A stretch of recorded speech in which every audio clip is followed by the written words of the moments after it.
I think I ought to give a little bit of introduction. I've wandered across about 10 or 12 disciplines and have a ridiculous range of sort of pieces of paper. But the basic common factor is I'm interested in problems and different ways of viewing them.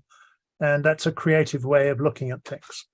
So I was asked to give this paper at the close of the disciplinarity session because I think that Katina knows this is the sort of thing I like to do.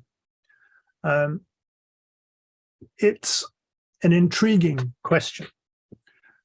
I've only put up there what we were asked to say. What do we need it? And what are the pressures against it? I'm going to call it TN because transdisciplinarity is such a mouthful. So what are we talking about? Transdisciplinarity, lovely word. But alternatives include, from many points of view, multidisciplinary, multifunction team working, complex team functioning, and an almost unending list of management short terms. But the common factors are different disciplines being involved. The last two unambiguously involving headaches for management. They always do. So is interdisciplinarity or transdisciplinarity a new field, a mode of working, or something else? That question has been approached from a number of different angles by many people. So I just thought, let me have a look at some experience done that had a catalytic element in Australia, because that's a nice home-based thing, which we don't often get. So I fearlessly looked at a lot of the work done by Bremer in ANU, or at least catalyzed by her. So let's just explore the easy one, multidisciplinary working. Have you noticed it's rarely expressed as a person bringing multiple disciplines to bear? It's usually as a group, each with their own different disciplinary contribution, generally organized as segregated tasks. Well, in this paper, we'll look at some of the barriers a little bit later. But here it's all too evident what some of the problems are. First, power relationships, consultant and client, for example. Doesn't matter how good and how great the skills are on both sides, the catalytic effect is somewhat damped by the fact that somebody's going to pay you. This specific example has further ramifications on shifts of accumulated knowledge from client to consultant. It doesn't happen. Take a look at what's happening to the public service. Second, cost structures, which derive from organizational frameworks. Budgets and agreements can readily kill cooperative positive outcomes that are not budgeted for.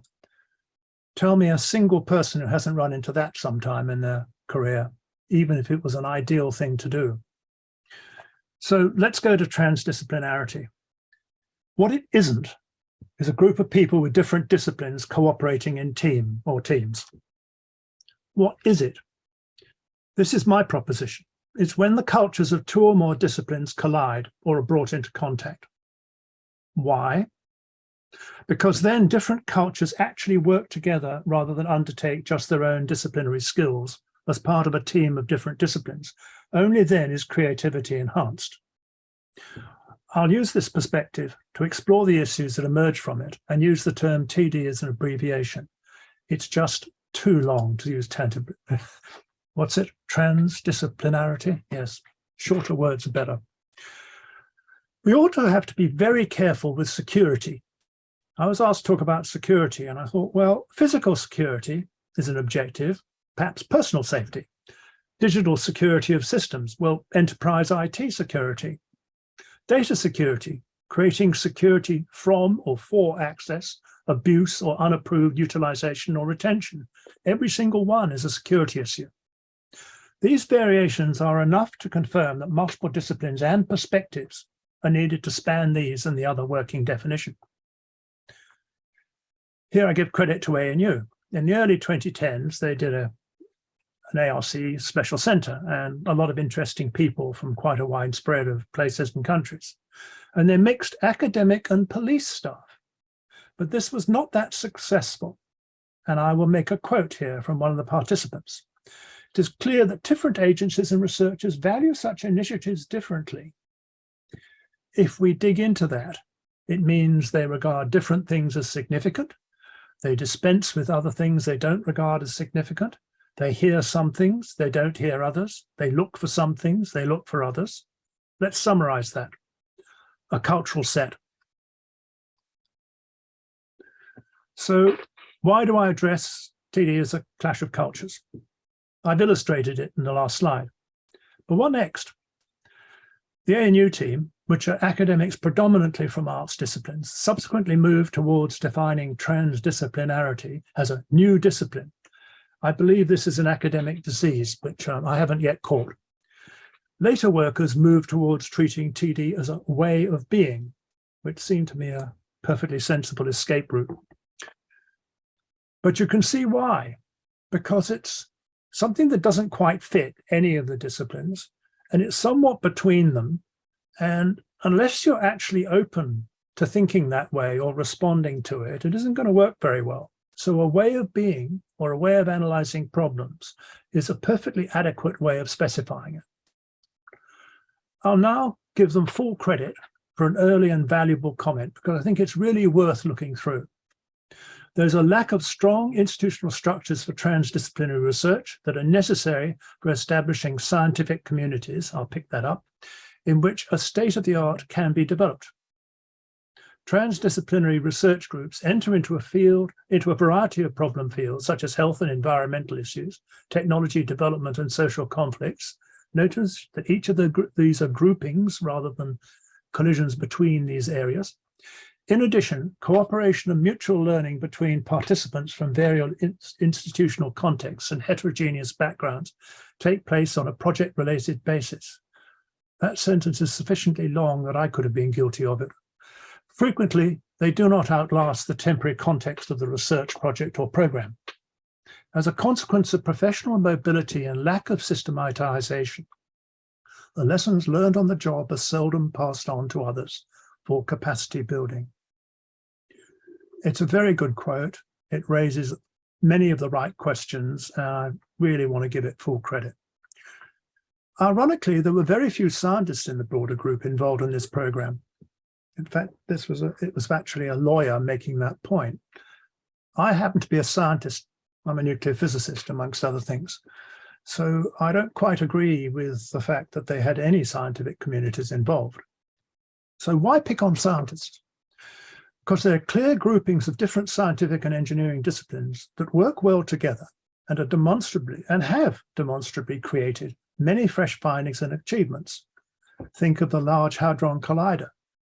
When they designed the second generation, it wasn't possible to do any of the things that they wrote for the criteria, and the scientific and engineering work that had to work together as a result produced amazing creativity and a quite stunning product that they have. This is applied transdisciplinary working in that narrow group. So let's take some other groups. Medical, engineering, computing. This is one that people now regard as multidisciplinary. I think it's actually transdisciplinary. Medical criteria are very different from engineering, although engineering and computing have converged to a great extent. Particle physics, civil engineering, cryogenics, and computing. The Large Hadron Collider is a great example, and there are many others. But in each case, the philosophical cultures that deal with them have very large overlaps. This is not always the case.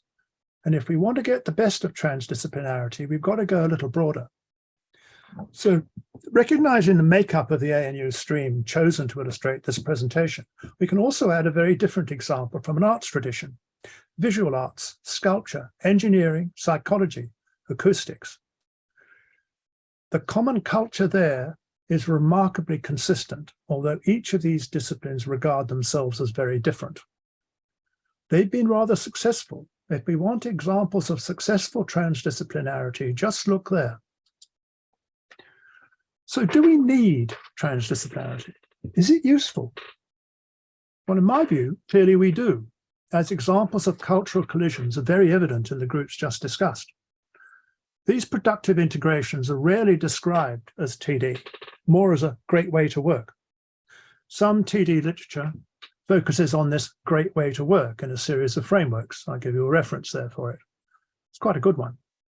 but largely omits the crucial productive TD aspect. Cultural differences are a productive action, not something to overcome by specialized problem formation and working methods, which incidentally is another development of this particular theme. So, what are the barriers?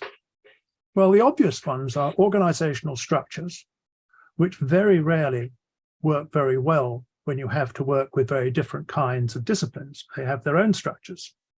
Barriers between them can be quite substantial. A lot of organizational psychology is needed for that. Academia, maybe you don't see it, but certainly the moment you move even an inch outside, it hits you in the eyeballs. Budgetary framing and constraints, that one hits you in the wallet, and they're very tight. Lack of provision, either budgetary or organizationally, for unexpected positive outcomes. Major barrier. If you don't budget for the creative outcome, you're not really going to get it, or at least it's going to be seen as a problem. Limited multidisciplinary experience in management. This is very rarely mentioned, but the problem is that the managerial cultures we have now have almost become a contracting monoculture. I'm overstating a bit, but not nearly as much as I'm afraid you'll find if you look at it. Unless you have some understanding as to what happens when you have multiple disciplines as resources instead of things to do a job with, you won't see it, and you won't respond to it, and you won't support it, because you have your budgets to deliver. The lack of creative forward planning can deal with all of those, but it's a rarity. So some of the TD moves to frameworks have already recognized some of these as problems. So to be fair, that some of those, but not quite in this summary form. So what's my own perspective? Individuals with a real understanding of very different disciplines are unusual. I happen to be one of them, probably why I was asked to give this talk. There is little reinforcement for individuals holding multiple specialities within organizational cultures, including academia. I may be a nuclear physicist, an engineer, computing, but I'm currently earn my crust as an honorary fellow in the Conservatorium of Music. Not terribly common, unfortunately, because it's such fun talking to people like that, and ideas flow. Observing the minimal responses to the attempted systematic promotion of transdisciplinarity at the University of Melbourne by a very senior professor, very good in medical and computing areas, I might add, and his lack of recognition in every presentation of the cross-cultural barriers suggests to me that the key requirement for successful transdisciplinarity, apart from the academic new field style territorial grabs, is support for individuals who can exemplify TD. Otherwise, only problem needs will drag it in. Well, what about security? Security, I've actually made a couple of my points in questions, so I won't repeat them. But we do have to look a lot more widely at what comprises security, what is perceived as security, and therefore what is perceived as threats to be addressed.